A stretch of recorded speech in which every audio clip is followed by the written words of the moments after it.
s'oppose à midi sur Europe 1, Mathieu Noël.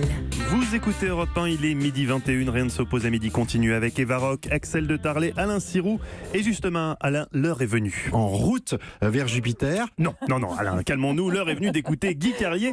Guy Carlier, aujourd'hui, vous avez essayé d'évoquer une rencontre particulière dans le parking d'Europe 1. Drôle d'endroit pour une rencontre, on pense à ce film avec Catherine Deneuve, mais c'était pas vraiment elle que vous avez croisée. Non, généralement, je commence l'écriture de cette chronique vers 5h du matin à la maison. Je la poursuis à mon arrivée à Europe, dans le garage de la station, car je préfère travailler dans le calme de ma voiture plutôt que dans l'open space où j'ai du mal à me concentrer au milieu du brouhaha, alternant avec des périodes de silence dues à une tension érotique extrême que crée la traversée de l'open space par notre assistante Anne-Charlotte allant chercher un café, qui crée des réactions diverses allant de la simple interruption d'une phrase en plein milieu, le visage de l'homme se figeant soudain dans une rigidité impressionnante comme s'il était sous hypnose, dont le pendule serait constitué par le volume prometteur qui tend le chemisier d'Anne-Charlotte, défiant les lois de la gravité dont tu viens de nous parler, tel que les a définis Isaac Newton. Ce silence torride étant soudain brisé par une crise nerveuse d'Eva Rock venant de voir passer Emmanuel Perrault.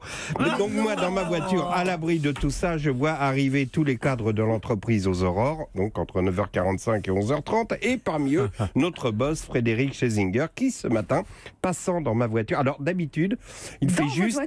Il est devant ma voiture. Devant ma voiture. On a eu peur. Après m'avoir salué, comme il le fait chaque jour, d'un geste consistant à effectuer avec deux doigts le V de la victoire, sans que j'ai jamais osé lui demander à quelle victoire il faisait référence.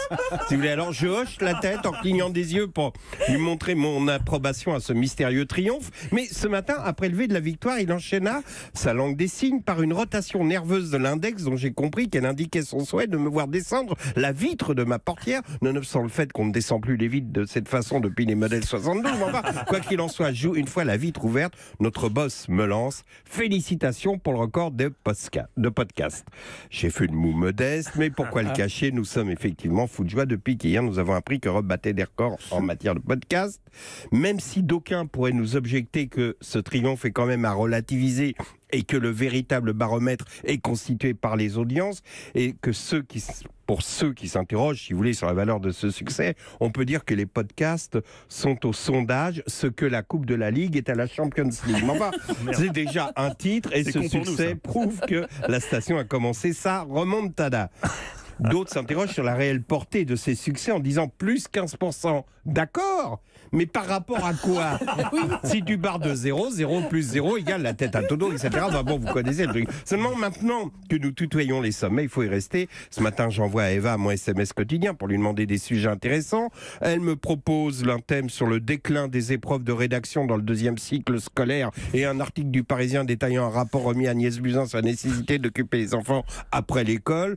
Donc moi, j'imagine que mes 15% supplémentaires de podcasts, ils sont plutôt dus à l'analyse des paix des présidents de la République, des parades amoureuses des méduses de la mer Rouge, des curiosités de la mythologie grecque. Voilà pourquoi dès demain, j'ai l'intention de faire grimper encore plus mon record donc de podcast avec une chronique intitulée Mythologie et droit pénal, dans laquelle j'évoquerai les centaures, ces créatures au corps de cheval et à la tête d'homme, et les minotaures, donc au corps d'homme et à la tête de taureau, et les subtilités juridiques qu'impliquent de telles créatures sur le plan des relations sexuelles, puisqu'il est parfaitement légal de pratiquer une fellation à un minotaure, tandis que l'homme qui s'accouple à un centaure peut être poursuivi pour zoophilie. Et oui, vous comprenez maintenant pourquoi on pulvérise les records. Il suffit juste de choisir les thèmes qui intéressent le public, c'est tout.